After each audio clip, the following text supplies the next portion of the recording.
베이징이 이를 너무나 완벽하게 숨겼기에 그 누구도 이 거대한 금속 괴물이 인도네시아 영해 바로 옆에 저 깊은 곳에서 꿈틀대기 시작한 정확한 시점을 알지 못했다. 다만 첫 징후가 드러났을 때는 이미 난공불락의 요새가 거의 완성된 상태였다는 것만 알 수 있었다. 인도네시아 북부 해상에 평화로운 아침 해가 떠올랐다. 파도는 하얀 모래사장 위로 부드럽게 밀려왔고 푸른 바닷물은 구름 한 점 없는 하늘을 비추고 있었다. 하지만 수면 아래 수십 미터 깊은 곳에서는 강철과 콘크리트로 이루어진 거대한 수중 도시가 절대적인 침묵 속에 가동되고 있었다. 제-16 전투기 격납고, 어뢰 및 HQ-9 대공 미사일 저장고, 탄도 미사일 발사대, 그리고 핵폭탄에도 견딜 수 있는 다층 방호 전략 지휘 본부. 이 모든 것은 중국 해양학 연구 기지라는 무해한 이름으로 위장되어 있었다. 이곳은 접근 불가능한 금지 구역이었다. 어부들은 쫓겨났고 민간 선박들은 근처에 다가갔을 때 신비롭게 사라졌다.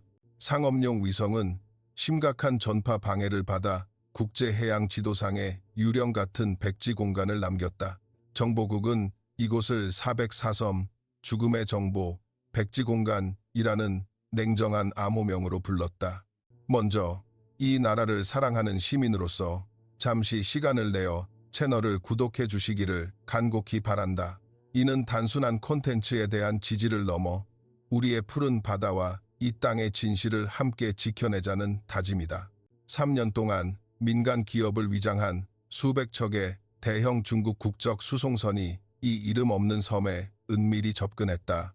처음에는 조잡한 건축 자재, 그 다음에는 고강도 강철, 특수 시멘트, 거대한 레이더 모듈이 도착했고 마지막에는 지질 조사 장비라고 표기된 컨테이너가 도착했는데 그 안에는 미사일 부품, 군사용 제어칩, 그리고 최첨단 전자전 시스템으로 가득 차 있었다. 해저 깊은 곳에 죽음의 미궁이 점차 형성되었다. 제-16 편대가 출격하기에 충분한 길이의 지하 활주로, 자동화된 무기 저장 시스템, 수미터 두께의 장갑으로 둘러싸인 다층 지휘본부까지 이곳을 오가는 모든 통신 신호는 군사용 양자 알고리즘으로 암호화되어 남중국해, 동해, 한가운데에 전자 유령을 만들어냈다. 하지만 비밀의 장막은 영원히 덮일 수 없었다. 6월 초 비정상적인 궤도로 비행하던 인도네시아의 KSAT-1 정찰 위성이 충격적인 이미지를 포착했다. 섬 표면에 새로 포장된 활주로 구조가 선명하게 드러났다.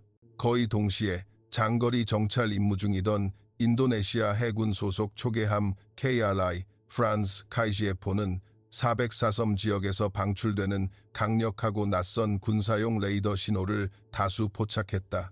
주파수와 송신 방식은 등록된 민간 시스템과 전혀 일치하지 않았다. 긴급 암호화 보고서는 자카르타 해군 사령부로 직송되었다. 불과 24시간 만에 대통령 주재하에 인도네시아 국가안보위원회가 비상회의를 소집했다. 증거는 너무나 명확했다. 한 외세 강대국이 인도네시아 영토에 군사기지를 뻔뻔하게 건설한 것이다. 결정은 신속하고 단호하게 내려졌다. 가루다 그린 작전을 전개하고 현장을 확인하며 모든 수단을 동원해 위협을 완전히 무력화시키는 이중 목표를 가진 극비 임무였다.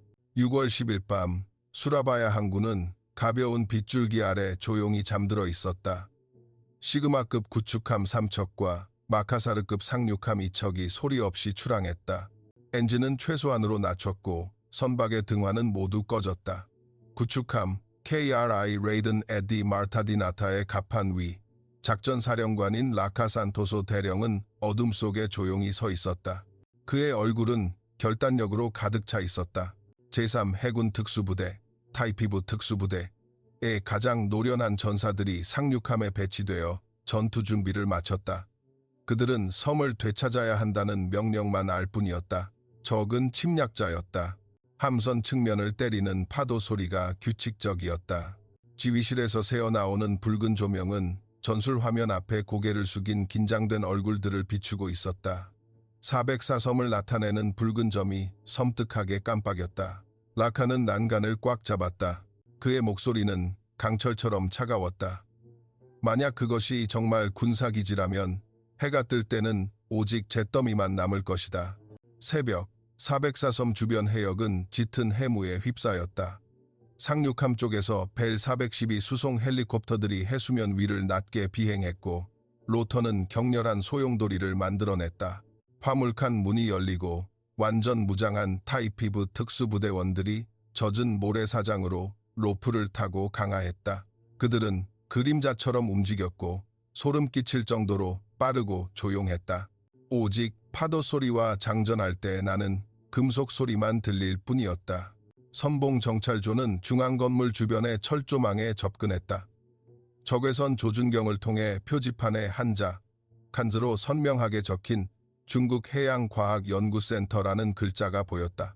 그러나 병사의 헬멧에 장착된 전술 카메라를 통해 관찰하던 라카 대령은 눈살을 찌푸렸다. 거대한 군용 레이더가 회전하고 있었고 열화상 카메라가 해안선을 훑고 있었다. AK-103 소총으로 무장한 경비병들의 그림자가 초소 위에서 어른거렸다. 이것은 분명 연구기지가 아니다. 그는 이를 악물고 암호화 채널을 통해 단호하게 명령했다. 가루다. 1단계 진행. 모든 지상시설 무력화. 발포하라. 첫 번째 폭발음이 정적을 갈랐다. 밀코르 MGL 유탄 발사기에서 발사된 유탄이 초소를 무너뜨렸다. FN 미니미 기관총의 총탄이 철조망을 따라 훑고 지나갔고 피격된 연료 저장고에서 불길과 연기가 격렬하게 치솟았다. 특수부대 그룹은 여러 방향으로 나뉘어 시사 폭발물로 강철 창고문을 날려버리고 내부로 침입했다. 중국 경비병 몇 명의 AK-47 응사소리는 곧바로 진압되었다. 창고와 얕은 지하 벙커 내부의 광경은 인도네시아 군인들을 경악하게 만들었다. 과학 장비라고 표기된 수백 개의 컨테이너 안에는 정찰 레이더 모듈, HQ, 9대공 미사일 부품, 전자 교란 시스템, 그리고 수천 개의 군용 제어 칩이 들어있었다. 라카는 보고를 받고 말을 잃었다. 베이징의 야망은 그들이 상상했던 것보다 훨씬 컸다. 그는 시한폭탄을 설치하고 모든 것을 파괴한 뒤 방어 위치로 철수하라고 명령했다. 40분 후 섬 전체가 일련의 연쇄 폭발로 요동쳤다. 건물들은 무너져 내렸고 콘크리트 활주로는 갈라졌으며 수백 미터 상공으로 불길과 검은 연기가 치솟아 섬을 지상의 지옥으로 만들었다. 가장 크고 마지막 폭발음은 지하 지휘 본부 중앙에서 울려 퍼졌고 본부는 완전히 매몰되었다. 가장 높은 언덕 위에는 인도네시아 국기가 불바다 속에서 당당하게 휘날렸다. 가루다 그린 성공, 적기지 완전 파괴, 자카르타로 간결한 보고가 전송되었다. 그러나 라카가 안도의 한숨을 내쉬려는 바로 그 순간 지휘함 레이더실에서 날카로운 비명이 터져 나왔다. 경보, 대령님, 북쪽 방향에서 다수의 목표물이 고속으로 접근 중입니다. 대량입니다. 레이더 화면은 수십 개, 그리고 수백 개의 붉은 점들이 벌집을 쑤셔놓은 듯이 돌진해오는 모습으로 밝게 빛났다. 거리는 70헬이었고 매초 좁혀지고 있었다. 라카는 의자 팔걸이를 꽉 잡았다. 그의 목소리는 차갑게 식었다. 예상보다 빠르군. 전 함대 비상경보, 전투준비. 바다는 분노로 포효했다. 북쪽 수평선에서 레이더상의 희미한 붉은 점들이 아닌 거대한 강철벽이 우뚝 솟아 다가오고 있었다.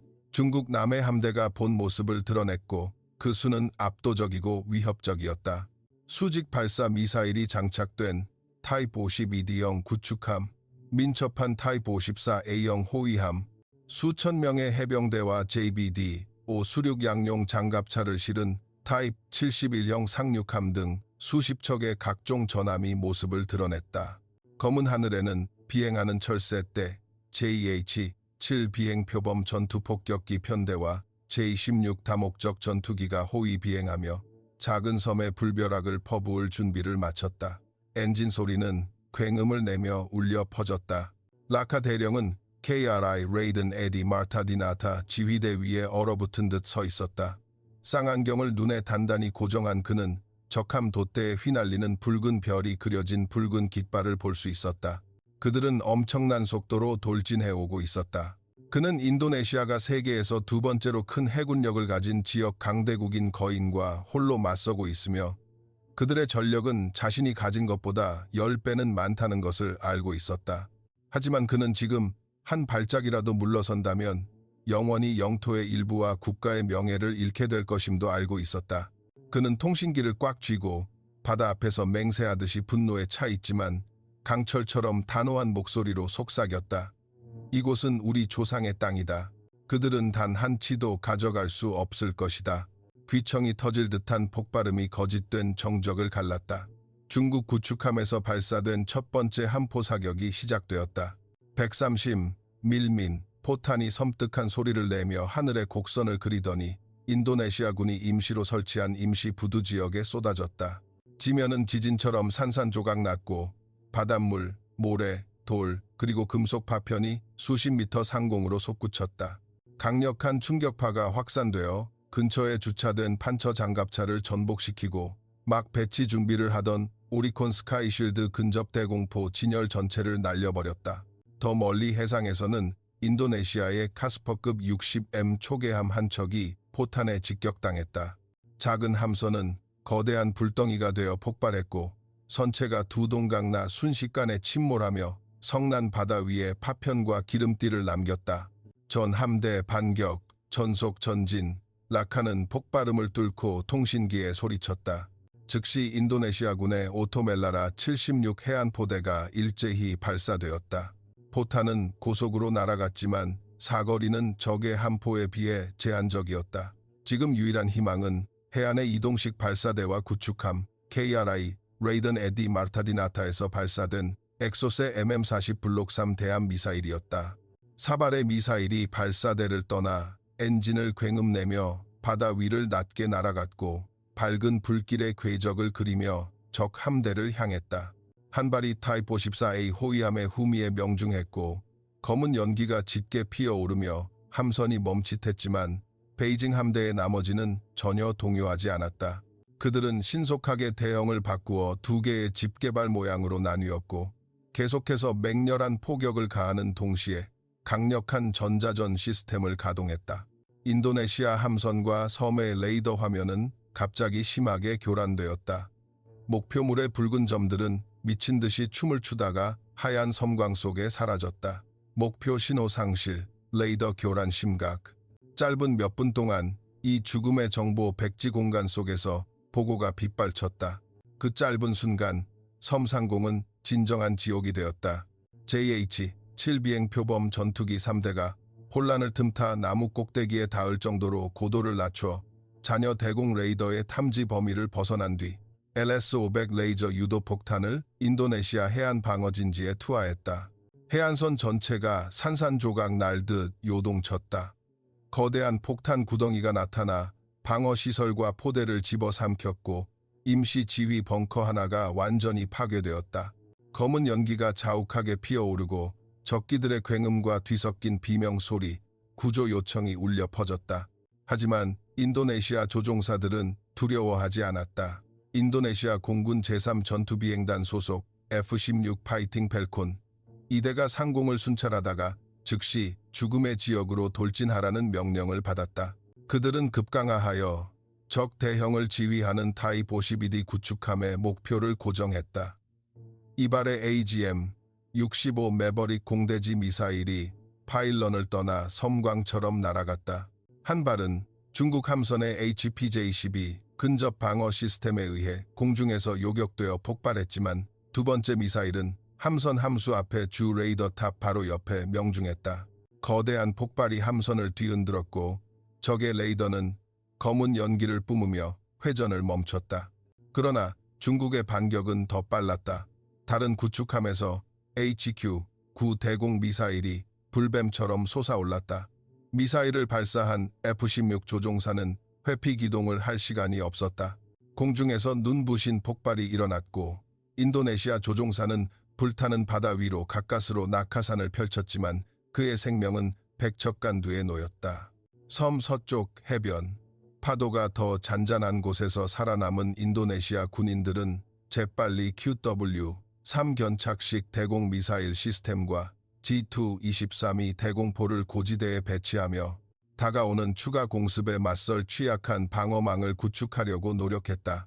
타이피브 특수부대는 복잡한 지형과 잔존하는 중국 지하 벙커 시스템을 활용하여 강력한 방어 거점으로 삼았다. 그들은 SCIV-4 돌격 소총과 유탄 발사기로 고속보트와 수륙양용 장갑차를 이용해 해안에 접근하려는 중국 해병대 대형에 격렬하게 응사하며 벙커의 구석구석과 총좌를 사수했다. 그들은 해변을 잃으면 섬 전체가 무너진다는 것을 알고 있었다. 조용했던 해저에서 갑자기 KRI, 라든 에디, 마르타디나타의 수중 음파 탐지 시스템이 경보음을 울렸다. 한 젊은 기술자가 새파랗게 질린 얼굴로 소리쳤다. 고속 어뢰 신호 포착 90방향으로 이발, 잠수함이 있습니다. 말이 채 끝나기도 전에 둔탁한 폭발음이 함선 전체를 뒤흔들었다. 바닷물이 함선 우현 옆에서 수십 미터 상공으로 치솟았다. 강력한 충격파가 구축함을 심하게 흔들었다. 다행히 어뢰는 주 목표를 빗나갔지만 근접 폭발만으로도 선체에 상당한 손상을 입혔다. 즉시 반격, 라카가 포효했다. 근처에 은밀히 숨어있던 인도네시아의 창보고급 잠수함 KRI 나가파사 403이 즉시 이발의 블랙샤크 중어뢰를 발사 신호가 감지된 적 잠수함을 향해 발사했다. 몇 초간의 긴장된 침묵이 흘렀고 이윽고 거대한 폭발이 일어나 바다를 끓어오르게 했고 넓은 지역에 흰 거품이 솟아올랐다. 인도네시아 함선들에서 환호성이 터져나왔지만 중국의 새로운 공습이 덮쳐오자 곧 잦아들었다.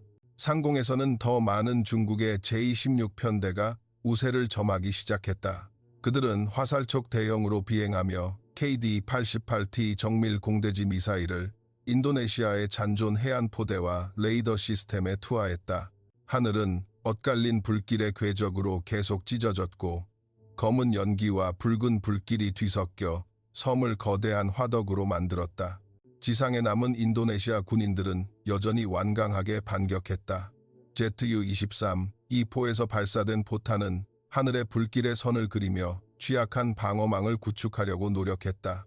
한 대의 제-16이 불운하게도 너무 낮게 비행하다 피격되어 불덩이가 되어 바다로 곤두박질 쳤다. 라카는 연기와 굉음으로 인해 목이 쉰 채로 통신기에 소리쳤다. 잔존하는 임시지휘본부에서 장교들은 이 지옥 같은 상황 속에서 침착함을 유지하려고 애썼다. 땀을 닦던 한 젊은 장교가 보고했다. 주 레이더 파괴됨, 예비 시스템 50% 교란됨. 하지만 예비 위성 통신 채널은 아직 살아 있습니다. 즉시 활성화해야 합니다. 무슨 수를 써서라도 자카르타와 연락을 유지해야 합니다. 라카는 고개를 끄덕였다.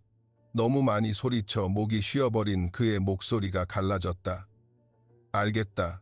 멀리 해상에서는 짙은 회색 연기 속에서 하늘과 물이 하나로 합쳐지는 듯했다. 미사일 뭉치들이 발사대를 떠나고 폭발할 때마다 거대한 물기둥이 솟아올랐다.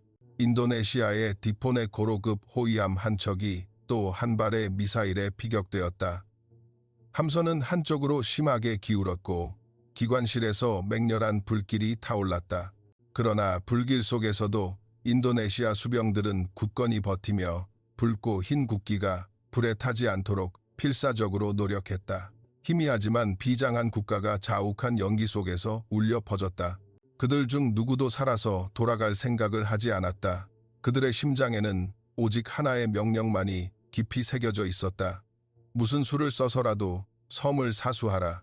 밤이 깊어졌지만 바다는 여전히 타오르고 있었다. 선박잔해에서 떨어져 나온 부서진 금속 파편들이 기름 냄새로 짙어진 검은 수면 위에서 불빛을 깜빡이며 반사했다.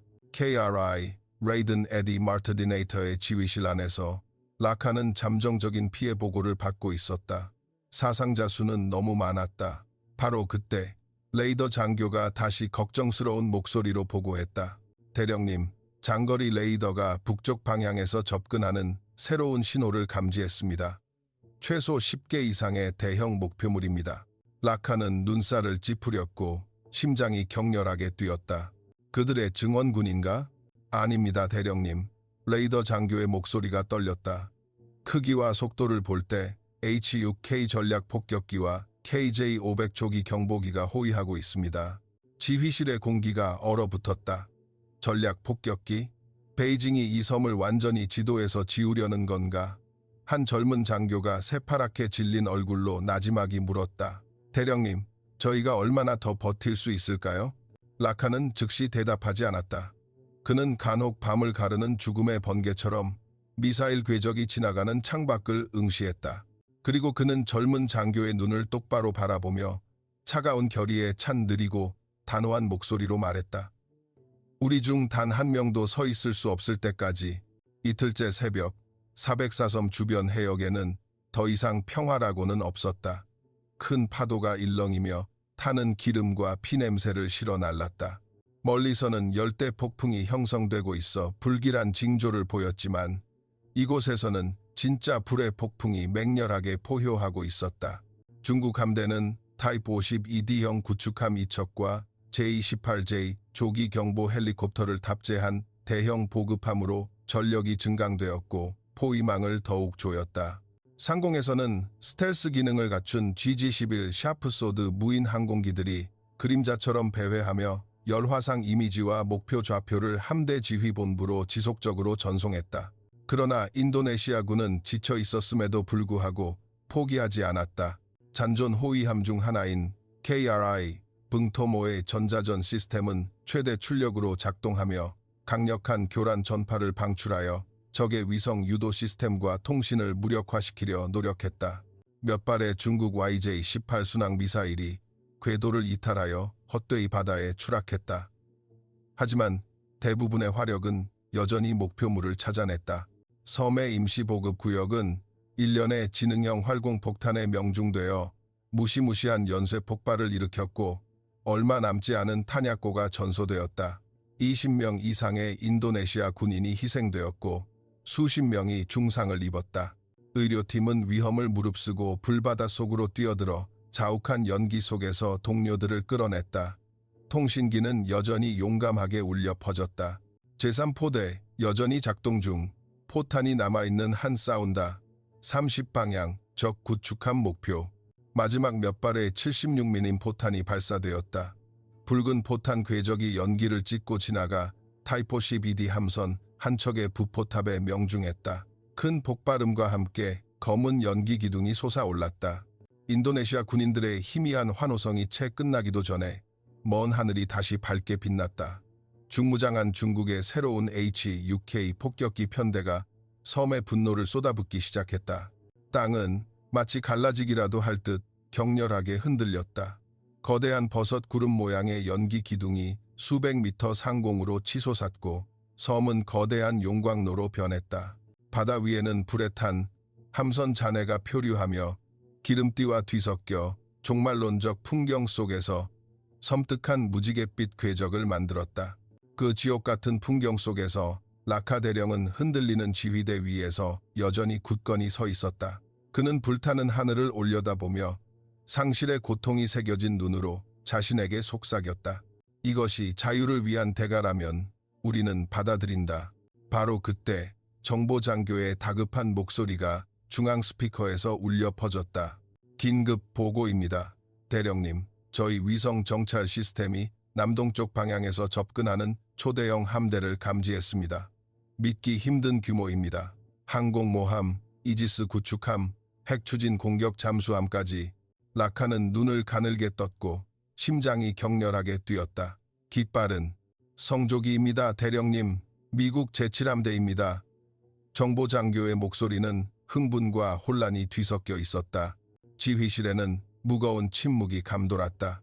모두가 서로를 바라보았고 그들의 눈빛에는 복잡한 감정, 즉 희망, 놀라움, 그리고 모호한 두려움이 담겨 있었다. 바깥에서는 폭격 속에서 바다가 여전히 포효하고 있었지만 전쟁의 어둠 속에서 새로운 세력, 거인이 소리 없이 다가오고 있었다. 남중국 해동에는 이제 더욱 끔찍한 대결을 목격하게 될 참이었다. 혼란이 해상을 뒤덮었다. 불에 탄 선박잔해, 금속 파편, 그리고 기름띠가 수평선까지 펼쳐져 있었다. 인도네시아 함대는 한계까지 싸웠고 떠있는 함선들은 불타는 횃불처럼 바다 위에서 깜빡이고 있었다.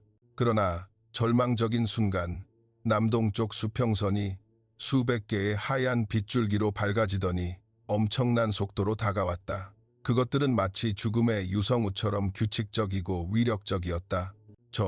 저건 대체 뭐지? 인도네시아 지휘함의 한 젊은 장교가 공포에 질려 눈을 크게 뜨고 더듬거렸다. 미국 제7함대 소속 알레이 버크급 구축함의 ANSPY 6조기 경보 레이더 시스템이 모든 목표를 단단히 포착했다. 제7함대 사령관의 차분하고 위엄있는 목소리가 암호화된 국제통신 채널을 통해 명확하고 강력하게 울려 퍼졌다. 여기는 미국 해군 제7함대다. 우리는 상호 방위 조약에 따라 작전 구역에 진입하고 있다. 인도네시아 해군 전 부대는 현 위치를 사수하고 지원을 기다리며 협력하라. 이 구역은 지금부터 제7함대의 보호를 받는다. 숨 막히는 짧은 순간 동안 전장 전체가 멈춘 듯했다. 오직 파편에 부딪히는 파도 소리와 검은 연기 기둥을 가로지르는 바람 소리만 들릴 뿐이었다. 멀리 해무와 불길 속에서 움직이는 강철섬 같은 초대형 항공모함 USS 로널드 레이건의 모습이 어렴풋이 보였다. 그 뒤를 이어 알레이 버크급 유도 미사일 구축함, 타이콘데로가급 순양함, 버지니아급 핵추진 공격 잠수함, 그리고 거대한 군수 지원함이 따랐다. 세계 최강의 슈퍼함대가 거대한 맹수처럼 어둠 속에서 조용하고 치명적으로 미끄러지듯 다가오고 있었다. 라카 대령은 KRI 레이든 에디 마르타디나타의 갑판 위에 서서 다가오는 미 함대를 바라보았다. 그의 지친 눈에 희미한 희망의 빛이 번졌지만 동시에 모호한 불안감도 스며들었다. 그는 미국이 공식적으로 참전했을 때 남중국 해동의 판이 더 이상 양자 대결이 아님을 전 세계적인 전쟁이 되었다는 것을 너무나 잘 알고 있었다. 중국은 거의 즉각적으로 반응했다. 그들의 타이프 52D 구축함들은 일제히 조명탄을 발사하여 수평선에 어렴풋이 보이는 미 전함 대형을 밝히려고 시도했다. 첫 번째, 130mm 함포 사격이 미 선봉 대형에서 몇 해리 떨어진 곳에서 맹렬하게 폭발하며 노골적인 경고를 보냈다. 그러나 미국은 준비가 되어 있었다. ANSPY 6 레이더는 즉시 이동하는 수백 개의 적 목표를 분류하고 포착했다. 알레이 버크급 구축함의 이지스 베이스라인 10 전투 시스템이 일제히 활성화되었다. 작전 지휘관이 명령했다. 알파 스트라이크, 실행 알파 스트라이크, 엑시큐트, 이어스. 수십 발, 그리고 수백 발의 토마호크 블로고 순항 미사일이 MK-41 수직 발사대를 떠났다. 엔진이 굉음을 내며 긴 불꽃 궤적을 그리며 밤하늘을 찢고 지나갔다. 그들은 급상승했다가 일제히 밀집된 중국 전함 대형으로 급강하했다. 산발의 끔찍한 폭발이 넓은 해역 전체를 밝혔다. 타입 71 상륙함 한 척과 대형 수상 레이더 기지 한 곳이 피격되어 산산조각 났고 수백 미터 높이의 거대한 물기둥이 하늘로 솟구쳐 근처를 이동하던 고속 보트들까지 날려버렸다. 강력한 충격파가 확산되어 경로에 있는 모든 것을 쓸어버렸다. 목표 제거됨, USS 베리 지휘함에서 흥분된 보고가 울려 퍼졌다. 그러나 승리의 기쁨은 몇 초 동안만 지속되었다. 중국이 미사일의 폭풍으로 응수했다. 타입 52D와 타입 55 함선에서 다수의 YJ-12 초음속 대함 미사일과 HQ 구장거리 대공 미사일이 발사되어 미 전함 대형을 향해 곧장 날아갔다. 하지만 이지스 시스템은 우월한 힘을 입증했다. SM-3와 SM-6 요격 미사일이 발사대를 떠나 짙은 대공 방어망을 형성했다. 적의 미사일들은 하나씩 공중에서 무해한 불덩이가 되어 폭발했다. 밤하늘은 폭발의 푸른색과 붉은색 섬광이 끊임없이 번쩍이는 죽음의 불꽃놀이로 변했다. 동시에 미 구축함의 127mm 구경 MK-45 모드 4함포가 일제히 발사되었다. GPS 유도 지능형 포탄이 놀라운 정확도로 날아가 중국 대형 중앙에 곧바로 명중했다. 타입 54의 호위함 한 척이 기관실에 피격되어 맹렬하게 불타며 한쪽으로 심하게 기울었다.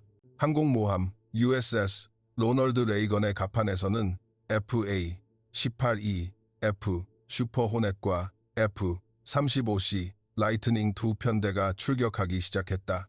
그들은 전술 대형으로 비행하며 페이브웨이 레이저 유도 폭탄과 AGM-88 하이스피드 대레이더 미사일을 탑재하고 가장 강력한 레이더 신호를 방출하는 적 목표물을 향해 돌진했다.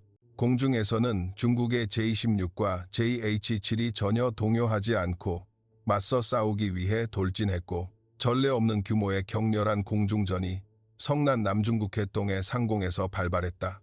PL-15와 AIM-120 AMR-AM 공대공 미사일이 죽음의 실타래처럼 서로 교차했다. 미 해군 FA-18한대가 미사일에 피격되어 맹렬하게 불타며 유성처럼 바다로 곤두박질 쳤지만 즉시 중국의 JH-7 2대와 J-16 1대가 F-35C와 FA-18의 협동 공격에 격추되었다. 하늘은 피와 불의 붉은색으로 물들었다. 다른 고도에서는 미국의 P-8 포세이돈 해상 초계기가 인도네시아의 잔존 해안 레이더 시스템과 긴밀히 협력하며 상세한 목표 좌표 데이터를 해안 포대와 엑소세 대함 미사일 포대에 지속적으로 업데이트하고 전송했다. 전쟁 발발 이후 처음으로 전세가 역전되었다. 인도네시아는 더 이상 절망 속에서 홀로 싸우지 않았다. 라카 대령은 총반격 명령을 내렸다. 섬의 발사대와 KRI 라든 에디 마르타디나타에서 발사된 엑소세 미사일이 다시 한번 굉음을 내며 날아갔고 해안에 접근하려던 타입 71 상륙함의 화력을 집중했다. 이 척의 상륙함이 추가로 미사일에 피격되어 맹렬하게 불타올랐고 공포에 질린 중국 해병대원 수십 명이 끓어오르는 바다로 뛰어들었다. 인도네시아의 임시지휘본부의 분위기는 완전히 바뀌었다. 절망과 긴장에서 이제는 활기 넘치는 전투 의지로 가득 찼다. 얼굴에 마른 피가 묻은 한 젊은 장교가 환호했다. 우리에겐 기회가 있습니다. 레이더상의 적 함대 일부가 방향을 바꿔 후퇴하는 것이 보입니다. 라카는 지쳤지만 놀라울 정도로 침착함을 유지했다. 성급하게 기뻐하지 마라. 전쟁은 결코 그렇게 단순하지 않다. 최고 경계를 유지하라. 그의 경고는 정확했다. 북쪽 하늘이 다시 한번 밝게 빛났다. 중국이 추가 증원군을 투입했다. 극초음속 YJ-21 미사일을 탑재한 최신 타이포 55 구축함 이척이 H-6N 전략 폭격기 편대와 함께 등장했다. 그리고 내륙에서 발사된 DF-21D 대함 탄도 미사일의 거대한 흰 연기 기둥이 하늘에 죽음의 곡선을 그리며 항공모함 USS 로널드 레이건을 향해 곧장 날아갔다. 남중국 해동해 상공은 대기권에서 급강하하는 DF-21D 대함 탄도 미사일의 불꽃 궤적으로 밝게 빛났다. USS 로널드 레이건을 향한 직접적인 위협이었다. 호위함들의 이지스 시스템이 즉시 최고 경계 상태로 전환되었다. 관제 장교의 목소리가 다급하게 울려 퍼졌다. 다수의 SM-3 블록 타이아의 요격 미사일이 발사대를 떠나 초음속으로 하늘로 솟아올랐고 흰빛의 곡선을 그렸다. SM-3가 대부분의 DF-21D 미사일을 성공적으로 요격했을 때 수십 킬로미터 상공에서 눈부신 폭발이 일어났다. 그러나 한 발이 방어망을 뚫고 통과했고 탄두는 마하 10의 속도로 항공모함 갑판을 향해 직진했다. 즉시 USS 로널드 레이건의 근접 방어 시스템인 펠렁스 CIDS와 시렘 람이 일제히 발사되었다. 수천 발의 20민 탄환이 빽빽한 강철벽을 만들었다. RIM-116 미사일이 맹렬한 속도로 날아갔다. DF-21D 탄두는 항공모함에서 불과 수백 미터 떨어진 해수면 바로 위에서 피격되어 거대한 불덩이가 되어 폭발했다. 엄청난 충격파가 거대한 함선을 심하게 흔들었고 바닷물이 상공으로 솟구쳐 갑판 전체를 하얗게 뒤덮었다. 직격탄은 피했지만 근접 폭발만으로도 일부 레이더 시스템과 통신 안테나에 상당한 손상을 입혔다. 검은 연기가 갑판 한쪽 구석에서 피어올랐다. 동시에 항공모함 킬러인 YJ-11을 탑재한 중국의 최신 타이포 55 구축함들이 사격 위치에 진입했다. 마하 10에 이르는 속도와 복잡한 궤도 기동 능력을 가진 이 극초음속 미사일은 DF-21D보다 훨씬 더 큰 위협이었다. 극초음속 미사일 발사 감지, 다수 접근 중, 이지스 함선들의 조기 경보 시스템이 계속해서 울려 퍼졌다. 미 전함들은 즉시 최대 속도로 회피 기동을 하는 동시에 적 미사일의 탐지기를 교란하고 속이려는 AN/SLQ-32 셀 블록드로우 전자전 시스템을 활성화했다. 스텔스 기능과 첨단 전자 시스템을 갖춘 F-35C 전투기들도 전자전에 참여하여 적의 유도 레이더를 무력화시키려 노력했다. 바다 위에서는 숨 막히는 추격전이 펼쳐졌다. YJ-21 미사일은 계속해서 궤도를 바꾸며 그림자처럼 날아갔다. 이발은 아이리스 시스템에 의해 장거리에서 성공적으로 요격되었지만 한 발은 예측 불가능한 비행 궤적으로 마지막 방어선을 돌파하여 순양함 USS 벙커 힐을 향해 곧장 날아갔다. 끔찍한 폭발음이 해역 전체를 뒤흔들었다. 제7함대의 자랑이던 거대한 순양함은 선체 중앙에 치명타를 입었다. 불길과 검은 연기 기둥이 수백 미터 상공으로 치솟았고 함선은 두 동강이나 양측 모두가 경악하는 가운데 빠르게 침몰했다. 제7함대의 첫 번째 손실이었다. 충격이 미군과 인도네시아군의 모든 함선에 퍼졌다. 하지만 미국은 슬퍼할 시간이 없었다. 즉각적인 반격이 훨씬 더 격렬하고 잔혹하게 시작되었다. 버지니아급 핵추진 공격 잠수함 3척이 해저에서 방금 발사한 타입 55 구축함을 향해 일제히 토마호크 순항 미사일을 발사했다. 동시에 F-35C와 FA-18 편대는 스텔스 기능과 지능형 유도 기능을 갖춘 LRASM 장거리 대함 미사일을 사용하여 가장 강력한 레이더 신호를 방출하는 목표물을 협력, 공격했다. 하늘과 바다는 다시 한번 지옥으로 변했다. 타입 55 함선들은 첨단 방어 시스템을 갖추었음에도 불구하고 다층적이고 다방향적인 협동 공격을 막아낼 수 없었다. 타입 55 한 척은 2발의 토마호크와 1발의 LRASM에 거의 동시에 피격되어 금속 파편 덩어리로 폭발했고 다른 한 척은 심각하게 손상되어 맹렬하게 불타며 전투력을 상실했다. 인도네시아군은 적의 방어 시스템이 혼란에 빠진 틈을 타 결정적인 일격을 가했다. 라카 대령은 자녀 엑소세 미사일 전량을 발사하라고 명령했다. 10발 이상의 대함 미사일이 섬 해안과 잔존함에서 발사되어 후퇴하려는 타입 71 상륙함에 화력을 집중했다. 이 척의 상륙함이 추가로 미사일에 피격되어 맹렬하게 불타올랐고 중국 해병대원들은 공포에 질려 바다로 뛰어들었다. 공중전도 결정적인 단계에 접어들었다. F-35C 편대는 스텔스 및 전자 시스템의 압도적인 우위를 바탕으로 점차 제공권을 장악했다. AIM-120 AMRAAM과 AIM-9X 사이드 와인더 공대공 미사일이 계속해서 발사되어 J-16과 JH-7을 차례로 격추했다. 중국 조종사들은 완강하게 싸웠지만 상대의 압도적인 기술력을 이길 수 없었다. HUK 폭격기들 또한 전투기의 호위를 잃자 쉬운 목표물이 되었고 이대가 미 항공모함 대형에 접근하기도 전에 F-35C에 의해 격추되었다. 해저에서의 잠수함 전쟁 또한 격렬했다. 중국 잠수함은 중어뢰로 반격하려고 했지만 버지니아급 잠수함의 첨단 수중 음파 탐지 시스템과 우월한 기동성 덕분에 성공적으로 회피하고 효과적으로 반격할 수 있었다. 중국의 위안급 잠수함 한 척이 MAC-48AD 캡 어뢰에 격침되었고 수백 미터 깊은 곳의 엄청난 수압 아래에서 선체가 산산조각 났다. 중국 함대는 무너지기 시작했다. 주 지휘함이 파괴되고 주력인 타입 55 구축함이 거의 전멸했으며 공군과 잠수함 전력에 심각한 손실이 발생했다. 전술통신 신호는 완전히 혼란스러웠고 잔존함들은 방향을 잃고 자욱한 불길 속에서 서로 충돌하기까지 했다. 상황이 구제 불가능하다는 것을 깨달은 중국 해군사령부는 전면적인 철수 명령을 내릴 수밖에 없었다. 기동 가능한 함선들은 점차 확대되는 파괴 구역을 벗어나기 위해 뱃머리를 돌리기 시작했다. 라카 대령은 지휘대 위에서 쌍안경을 통해 혼란 속에서 도망치는 적 함대의 모습을 바라보았다.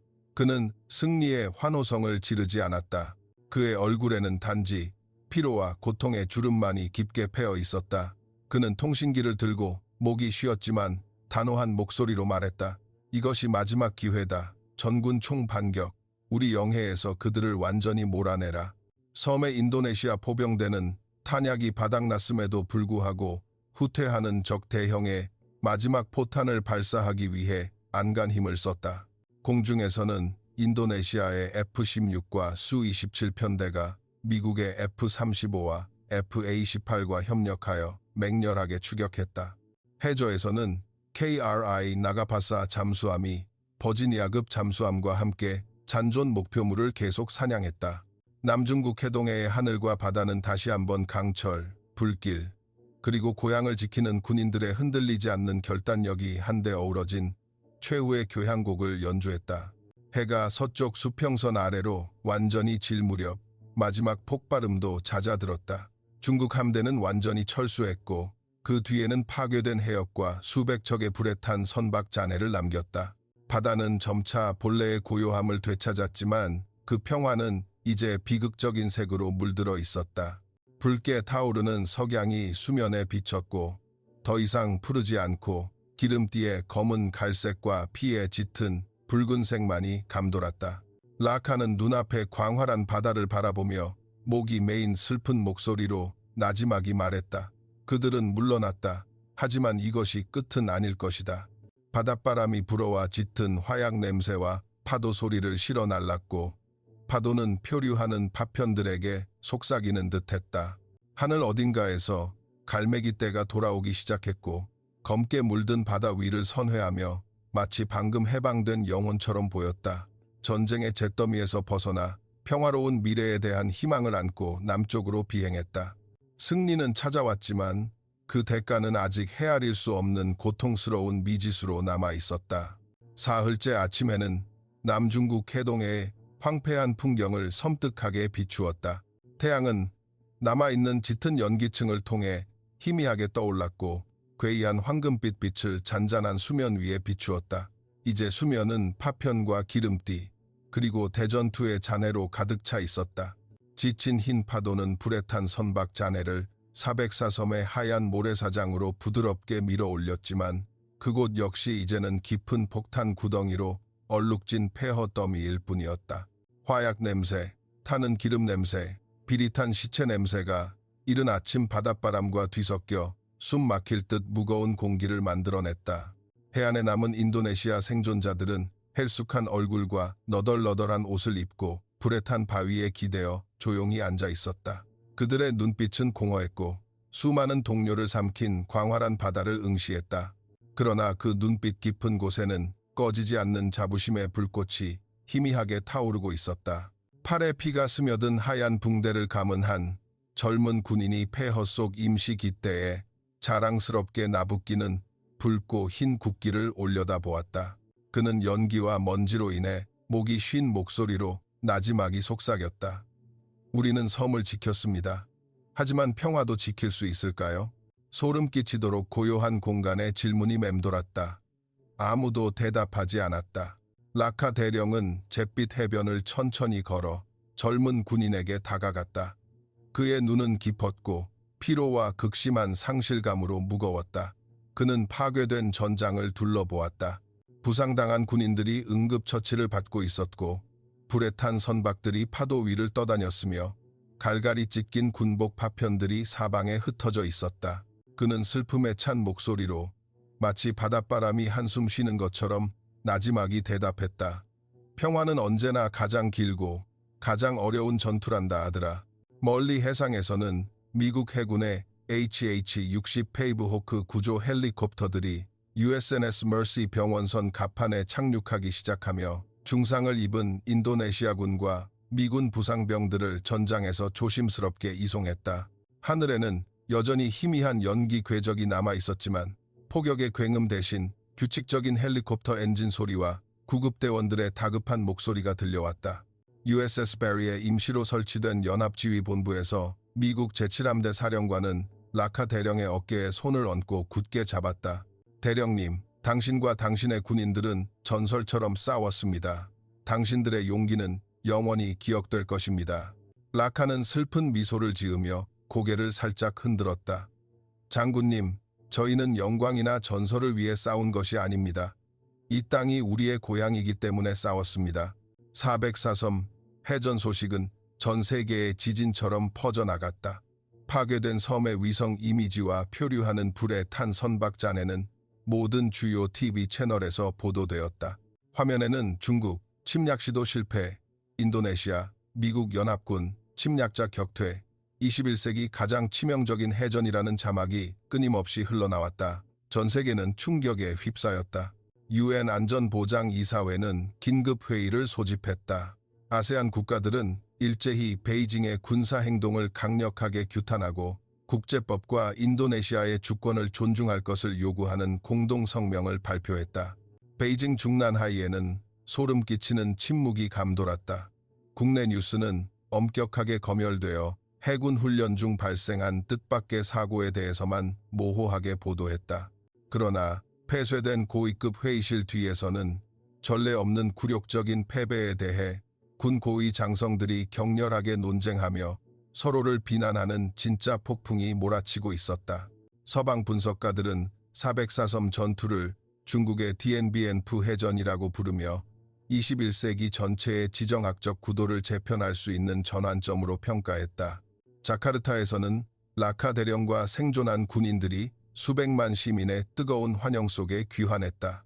거리에 국기가 휘날리고 인도네시아라는 함성이 울려 퍼졌다. 그러나 환호하는 인파 속에서 라카는 묘한 공허함을 느꼈다. 그는 영웅 칭송 행사를 조용히 떠나 익숙한 탄중 프리옥 해변으로 향했다. 파도는 마치 피와 살이 흐르는 광경을 목격하지 않은 것처럼 부드럽고 온화하게 해변으로 밀려왔다. 그는 앉아서 시선을 멀리 바다로 향했고 며칠 동안 연기로 뒤덮였던 수평선은 이제 다시 맑은 푸른색을 되찾았다. 그의 거친 손바닥에는 포탄 파편으로 몇 군데 흠집이 난 낡은 인도네시아 해군 배지가 놓여 있었다. 그는 조용히 그 위에 쌓인 먼지를 닦아냈다. 섬에서 부상당했지만 이제 회복된 젊은 장교가 다가와 그의 옆에 앉으며 뜨거운 블랙커피 한 잔을 건넸다. 대령님, 그들이 다시 돌아올까요? 라카는 피로가 깊이 새겨진 슬픈 미소를 지었다. 그들은 항상 어떤 식으로든 돌아올 것이다. 권력에 대한 야망은 결코 두려움을 모른단다. 오직 인간만이 두려움을 알지. 젊은 군인은 잠시 침묵하다가 다시 물었다.